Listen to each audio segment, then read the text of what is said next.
Kita akan mencoba membahas yang pertama isu yang saya pikir penting untuk dikaji, yaitu tentang mahar, dan isu yang kedua adalah terkait dengan persoalan wali nikah. Yang kedua ini adalah sesuatu yang penting yang tentu Anda sebagai mahasiswa hukum keluarga harus familiar dengan istilah ini dari berbagai perspektif madhab. Yang mau tidur silakan tidur, karena kita sudah paham ini adalah bulan puasa ya, bulannya tidur. Naumus shaim ibadah. Tidurnya orang yang berpuasa itu adalah ibadah. Kalau orang lagi ibadah jangan maka orang yang tidur jangan silakan yang mau tidur. Ini bukannya menyindir, bukan. Silakan yang mau tidur. Karena kita tidak mengganggu orang yang ibadah. Mengganggu orang ibadah dosa itu. Oke, kita akan membahas tentang mahar. Kata mahar ini kan sudah menjadi istilah yang sangat populer di kalangan kita, yang diambil dari bahasa Arab, mahar. Di dalam masyarakat lain itu biasanya ada beberapa istilah-istilah yang dipakai, meskipun itu bukan mahar, tetapi orang mengelaborasi dalam pengertian yang hampir sama dengan mahar. Seperti uang bawaan, ada uang belanjaan, atau di dalam masyarakat Bugis disebut dengan uang panai, atau ada juga yang disebut dengan belis di daerah Nusa Tenggara Timur. Jadi ada beberapa istilah yang memang dipakai, tapi pada dasarnya itu bukan mahar, tapi mengikut kepada mahar. Karena mahar ini adalah sesuatu yang wajib diberikan seorang suami kepada istrinya. Maka istilah mahar itu kalau diartikan adalah secara sederhana sesuatu yang harus diberikan dari laki-laki kepada calon istri, yang itu bisa berupa jasa ataupun materi. Jadi bisa dalam bentuk jasa. Apa dasarnya? Dasarnya itu adalah cerita Nabi Musa. Nabi Musa ini kan pernah dalam surah Al-Qasas diceritakan terkait dengan membantu dua orang perempuan anak Nabi Shu'aib. Betul kan? Yang kemudian setelah dia bantu, lalu kemudian kedua perempuan ini lapor sama bapaknya. Akhirnya Nabi Musa diundang untuk datang ke rumahnya. Lalu kemudian Nabi Shu'aib berkehendak untuk menikahkan Nabi Musa dengan salah satu putrinya.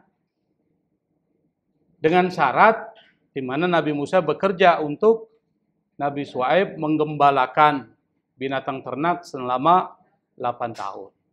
Berarti sebagai maharnya, berarti mahar dengan jasa boleh. Tapi di zaman sekarang kan jarang orang memberikan mahar, atau orang tua dari si perempuan yang mau dinikahi dibilang sama calon menantunya, dengan mahar engkau bekerja kepada saya seumur hidup. Ada nggak yang begitu? Jarang tuh dalam bentuk jasa, tapi lebih banyak dalam bentuk barang, materi. Nah, dalam bentuk materi ini syaratnya adalah materi itu harus bernilai, mempunyai nilai. Maksudnya mempunyai nilai, mempunyai manfaat, dan bisa dijual. Takawim. Takawim itu artinya dia mempunyai nilai. Qimah. Kata qimah. Qimah itu artinya apa? Nilai. Dia mempunyai nilai yang bisa memberikan manfaat. Maka sesuatu yang tidak bermanfaat tidak bisa jadi mahar. Sesuatu yang tidak mempunyai nilai tidak bisa jadi mahar. Atau sesuatu yang najis tidak boleh jadikan mahar. Misalnya saya nikahkan Anda dengan putri saya dengan mas kawin tai kuda sebagai pupuk gitu. Ya itu kan najis tuh kan. Tai kuda najis enggak? Najis. Kalau buat pupuk boleh buat pupuk. Tapi kalau untuk mahar kan tidak enak didengar, apalagi ada tainya itu. Tai kuda. Tidak enak didengar. Nah, mahar yang diberikan oleh suami kepada istrinya itu jadi harta milik istri, bukan milik keluarganya, bukan milik suaminya. Karena dia milik istri, istri bisa menggunakan sesuai dengan keinginannya. Dia mau buang nggak apa-apa. Dia mau taruh dia loteng, tempar, nggak bisa dilarang. Kenapa? Punya dia. Dia mau jual, silakan. Kalau suami bilang sama istrinya, Dek, itu mahar itu saya jual ya. Istri bilang nggak mau, nggak boleh itu. Kalau istri bilang silakan dijual dengan ridhonya nggak apa-apa. Kalau istrinya ridho, nggak apa-apa. Termasuk kalau keluarganya pakai, minta keridhaan istrinya. Keluarga yang dimaksud ini adalah ya bisa kakaknya, bisa dari suaminya. Tapi kalau dia gunakan untuk kepentingan rumah tangga, istrinya setuju nggak apa-apa. Kalau istrinya nggak setuju, jangan gunakan ini untuk beli makanan katanya. Ini mahar. Nggak boleh. Kecuali istri mengizinkan. Kenapa? Karena punya istri, bukan punya suami.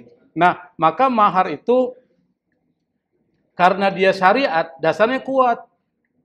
Dalam surat An-Nisa ayat 4 itu dijelaskan. Tadi sudah dibacakan tuh. Apa tadi ayatnya topik? Wa tunisa sadaqatihinna nihla. Jadi berikan kepada perempuan itu apa? Mahar, sadaqat. Sadaqat dari kata sedekah.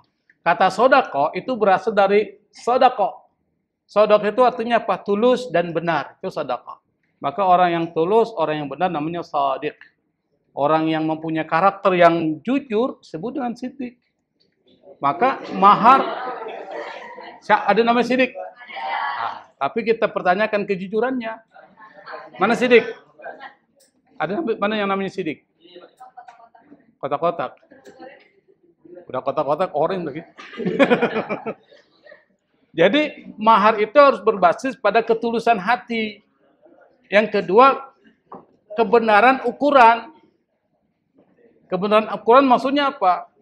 Anda kalau orang yang mempunyai harta yang berlimpah, maka maharnya itu sesuai dengan kemampuan Anda. Misalnya dia orang kaya, tapi maharnya seperangkat alat sholat.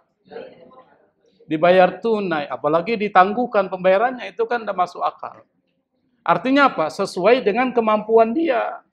Maka ada hadis Nabi yang mengatakan, khairul mahri aisaruhu. Mahar yang terbaik adalah yang paling mudah. Bukan yang paling sedikit ya, mudah. Mudah itu tergantung dari orang yang akan memberikan mahar. Kalau hidupnya susah, yang mudah apa bagi dia? Walau khataman min hadid, Nabi mengatakan, meskipun dengan cincin dari besi, tidak apa-apa. Karena apa? Memang itu dia punya kemampuan. Sekarang pertanyaannya, apakah perempuan mau laki-laki memberikan mahar cincin dari besi? Saya mau tanya nih perempuan nih, jujur ya. Jujur, bukan jujur kacang hijau nih, jujur.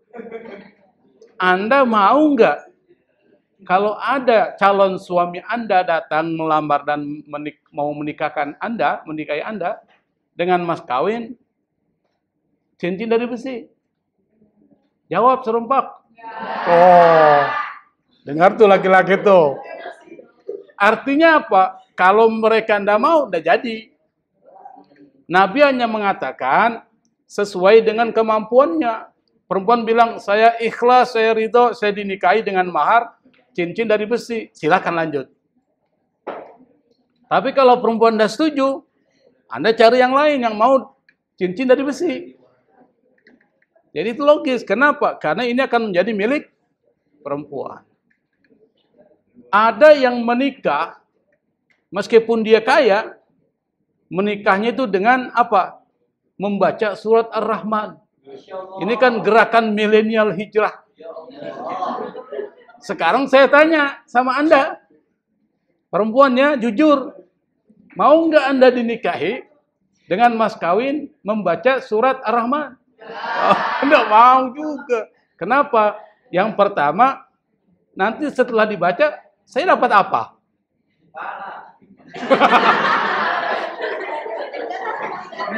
Yang baca laki-laki, yang pahala perempuan gimana? Yang membaca dapat pahala, yang mendengar sedikit pahalanya, cuma dengar doang. Tapi setelah dia dapat pahala karena membaca dan mendengar, lalu perempuan dapat apa? Nah, makanya sekarang harus menyesuaikan dengan konteksnya. Begitu. Jadi mahar ini adalah hak istri. Maka dia berhak untuk meminta sesuai dengan kemampuan suami. Kalau suami nggak mampu, pergi aja. Begitu bahasanya.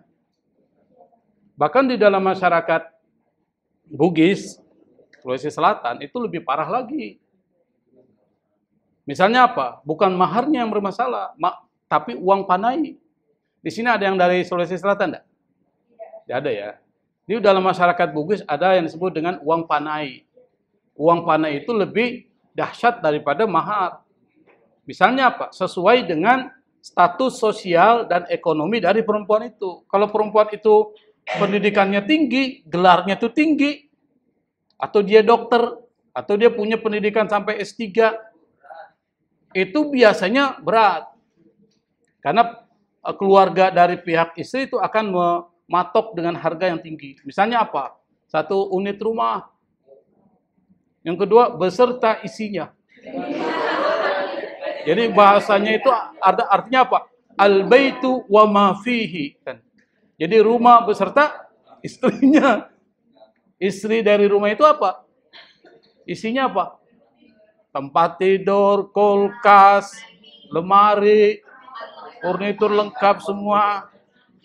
Bukan cuma itu, kadangkala juga ditambah. Apa? Karena di daerah pedesaan ditambah dengan 10 ekor sapi. Anda tahu 1 ekor sapi harganya berapa? Berapa? 30 juta. Kali 10, 300 juta. Ditambah lagi 1 hektar sawah. Oh, bayangkan. Makanya tidak heran kalau banyak perempuan di daerah masyarakat Bugis, Sulawesi Selatan, karena masih terpaku pada uang panai yang tinggi, karena status sosialnya tinggi, secara pendidikan tinggi, maka banyak yang perempuannya menjadi perawan tua. Kenapa? Karena orang tidak berani untuk menikahi karena kemampuannya nggak start. Kecuali kalau yang laki-laki ini orang kaya, no problem. Kan ada pernikahan itu sampai miliaran itu. Nanti Anda googling ya di internet, browsing di internet, itu terkait dengan persoalan seperti ini banyak terjadi itu. Bahkan ada satu cerita juga, orang ini gelarnya sudah profesor.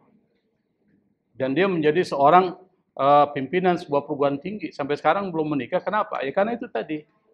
Persoalannya adalah terkait dengan orang tidak berani. Apalagi dia cantik tuh orang. Cantik. Tapi tidak berani. Orang mendekati mau melamar dia. Kenapa? Udah takut duluan. Jangan-jangan ini sekian-sekian kan tidak berani. Makanya kalau menikah lebih enak dengan orang Jawa. Cash and carry. Maksud cash and carry itu artinya enggak terlalu banyak menuntut mahal-mahal kan? Kalau di dalam masyarakat lain itu, aduh, nggak sanggup kita. Oke, nah kenapa mahar itu menjadi satu syariat dan apa yang manfaatnya? Manfaatnya itu lebih terkait dengan persoalan Anda harus memberikan penghargaan terhadap istri Anda.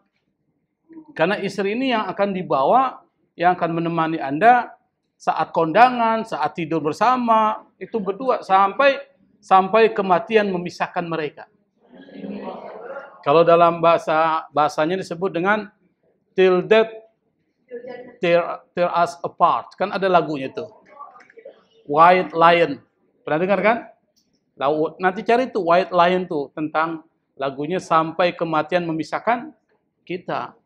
Nah, kalau orang yang akan selalu mendampingi Anda berikan mas kawin yang murah, mas kawin yang tidak disukai oleh perempuan, kan kasihan perempuan itu. Karena dia menjadi miliknya.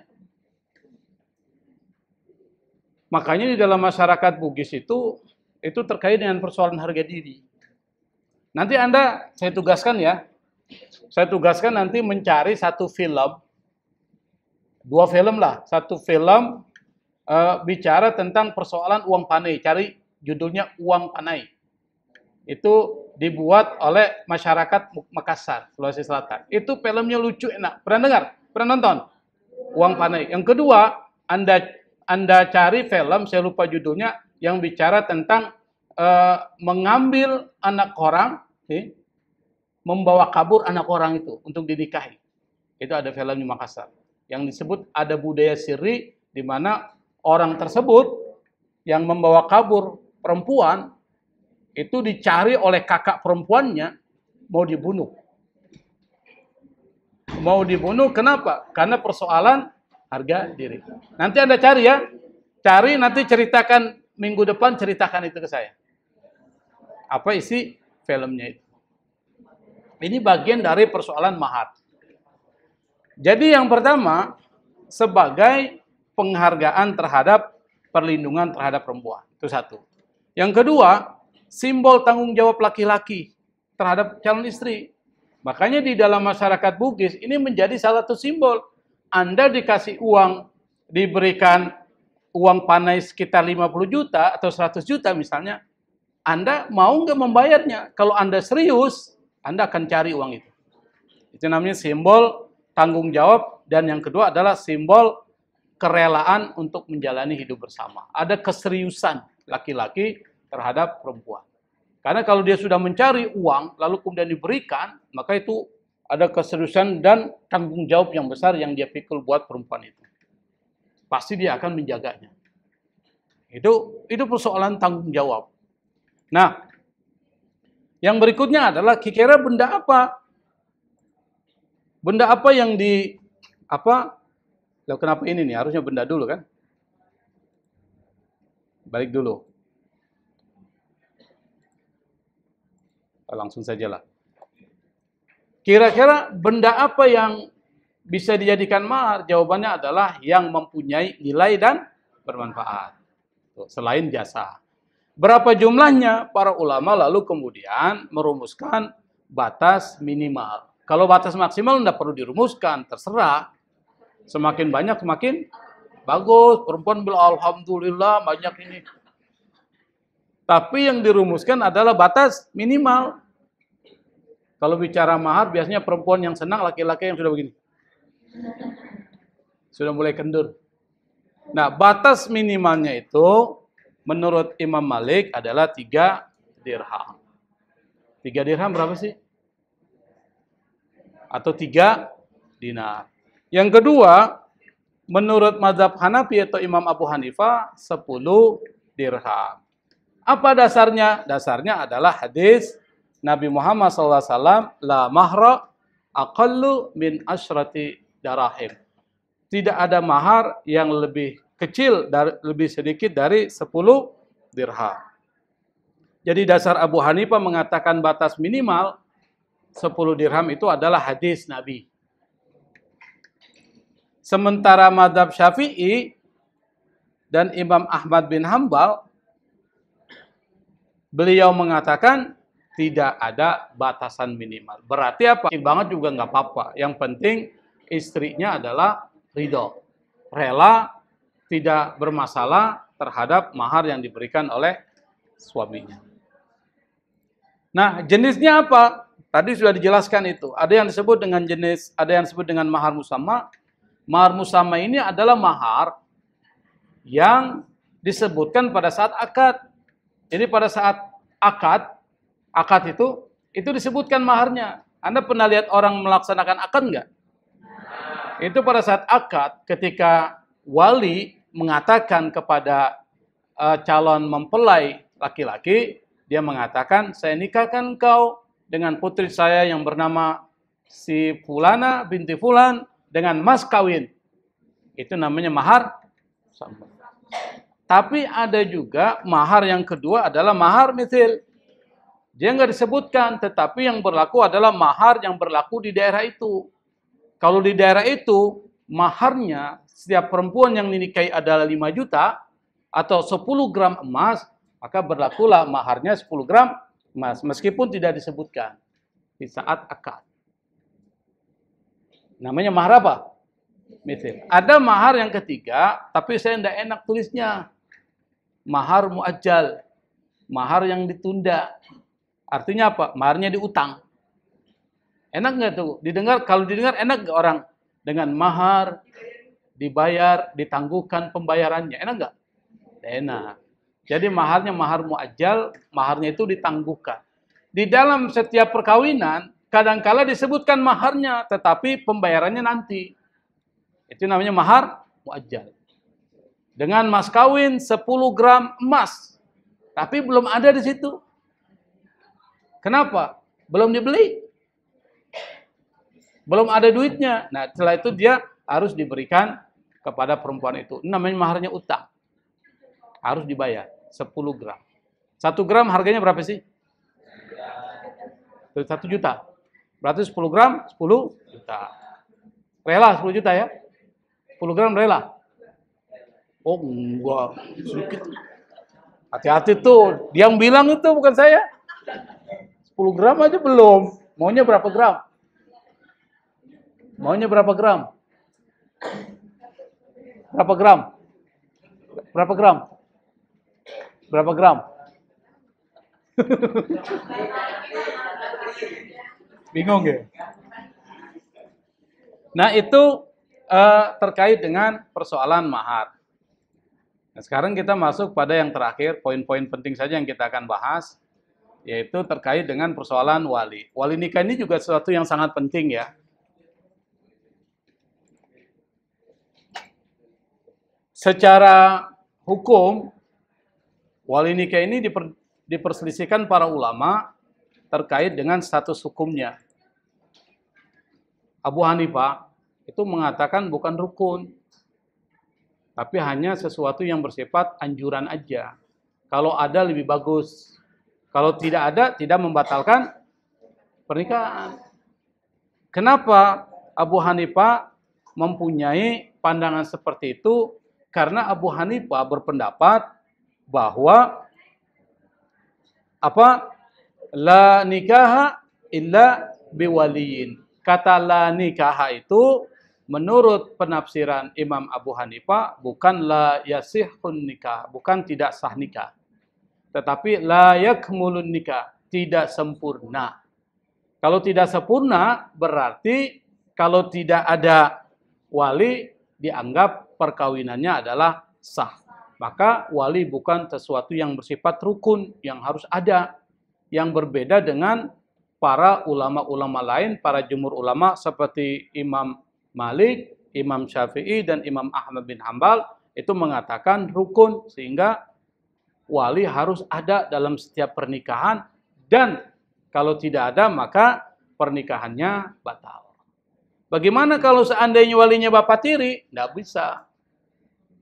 Karena wali itu harus wali nasab. Wali nasab ini kan ada dua, ada wali nasab akrab, ada wali nasab ab'ad. Wali nasab akrab ini yang mempunyai hak ijbar, memaksa anaknya untuk menikah. Siapa? Bapak ke atas kakek. Kalau bapaknya nggak ada, berarti kakeknya. Kalau saudara laki-laki perempuan, saudara laki-laki sekandung, itu namanya wali ab'ad. Kalau wali akrab tidak ada, maka wali ab'ad. Misalnya apa? Bapaknya sudah meninggal, kakeknya apalagi, yang ada adalah kakak kandungnya yang laki-laki, maka dia menjadi wali ab'ad. Boleh. Bisa dipahami ya? Nah, kata mazhab Hanafi atau Imam Abu Hanifah mengatakan perempuan yang sudah balik dan berakal itu dapat menikahkan dirinya. Bukan cuma itu, bahkan dia bisa menikahkan putrinya yang masih kecil. Kalau dia punya putri masih kecil, perempuan, dia bisa menjadi wali. Menurut siapa? Imam Abu Hanifah. Baik perempuan yang akan menikahkan itu gadis maupun janda, dia punya hak untuk menikahkan. Kenapa? Karena menurut mazhab Hanafi, wali itu tidak wajib.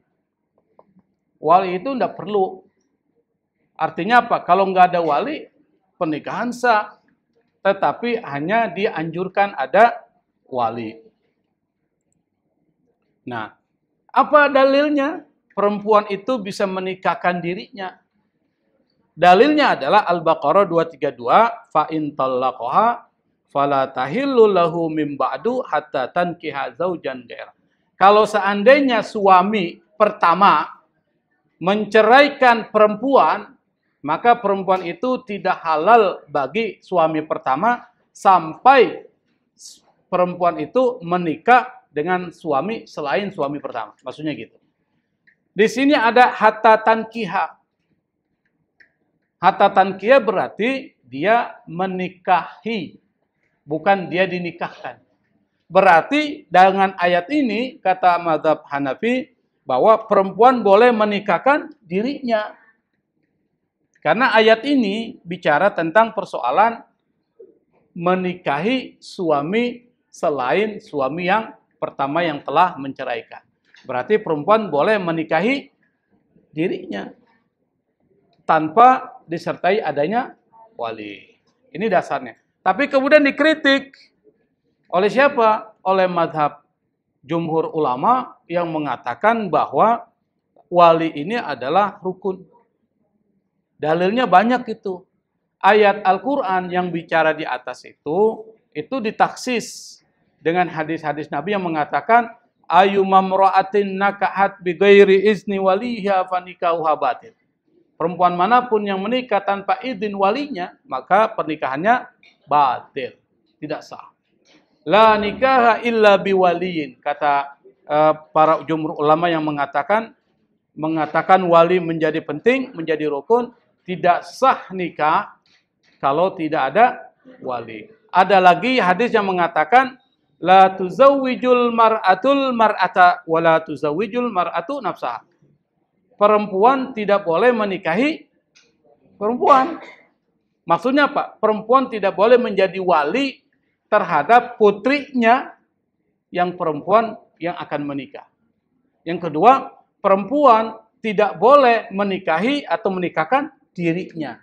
Kenapa? Hanya pezina yang menikahkan dirinya. Fa inna zaniyata tankihu nafsa. Karena hanya perempuan pezina saja yang menikahkan dirinya. Maka dengan dalil-dalil ini kata jumhur ulama, perkataan pendapat dari mazhab Hanafi itu tertolak. Tadi kan ada perdebatan itu, ini sudah terjawab. Sejadi ini jadi soal yang keluar nanti, mudah-mudahan doa aja. Ini insya Allah akan menjadi soal yang akan keluar. Kenapa terjadi perbedaan pendapat. Nah, yang berikutnya adalah terkait dengan persoalan dalil. Tadi dalilnya sudah dijelaskan. Dalilnya adalah Al-Quran, di mana Al-Quran mengatakan, fala ta'duluhunna ayyankihna azwajahunna. Jangan kalian, siapa? Para wali. Jangan kalian, wahai para wali, menghalangi perempuan untuk menikah dengan suaminya. Kira-kira khitabnya ke siapa ini? Ke siapa? Para wali. Maka kata Imam Syafi'i, dia mengatakan hadhihi al-ayah asrahu ayatin bi'tibaril wali. Kata Imam Syafi'i bahwa ayat ini adalah ayat yang paling jelas yang mempertimbangkan atau menyebutkan tentang persoalan wali nikah. Jadi ada dasarnya. Yang berikutnya adalah hadis. Hadisnya banyak. La nikaha illa biwaliyin. Satu. Hadisnya sahih. Rawahu Abu Daud wa Tirmidzi wa Ibnu Majah. Sahih.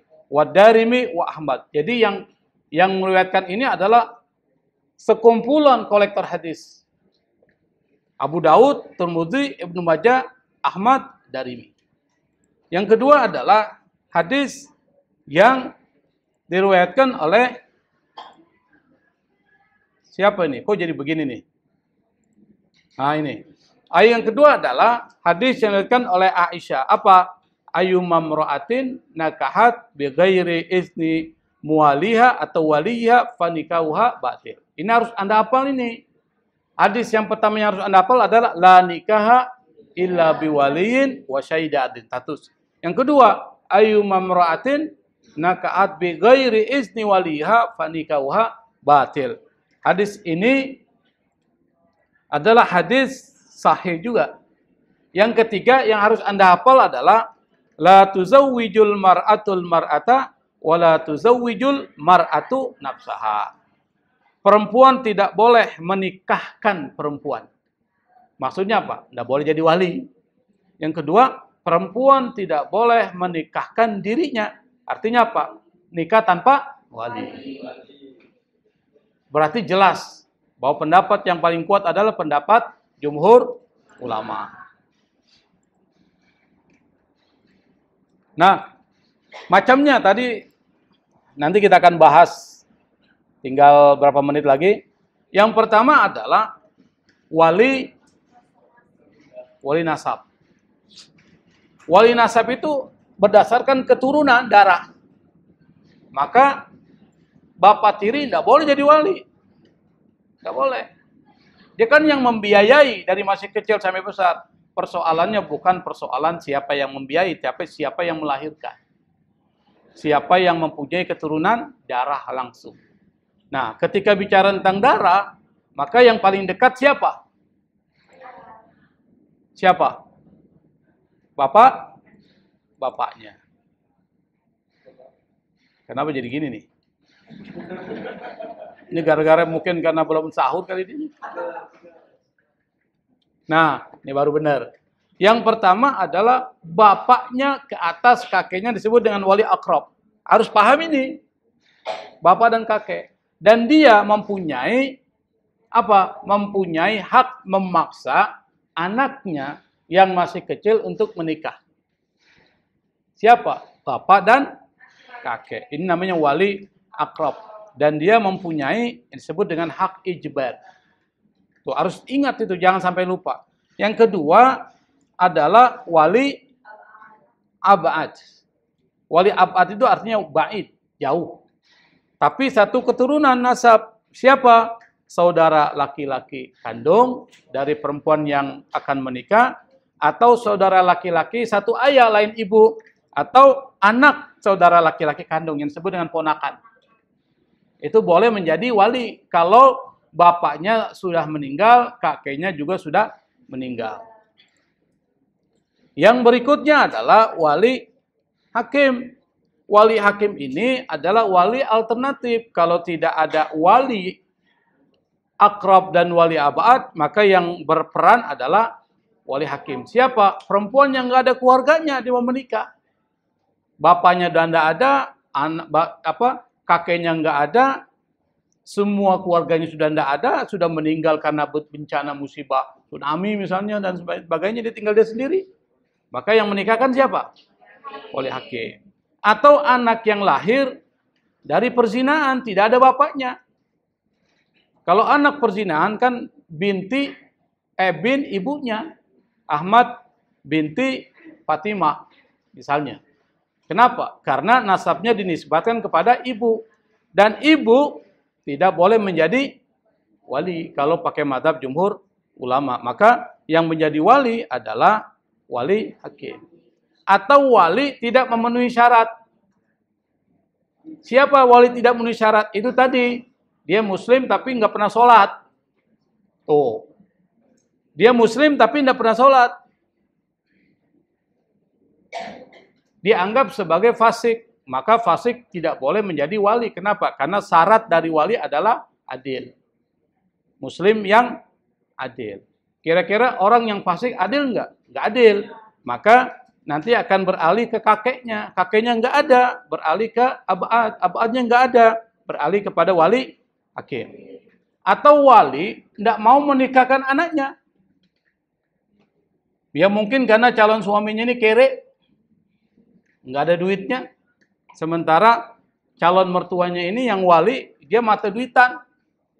Akhirnya dia larang untuk anaknya menikah dengan laki-laki tersebut. Karena nggak dapat apa-apa. Sementara perempuannya umurnya sudah harus menikah. Maka demi kemaslahatan si perempuan, umurnya sudah 35 tahun.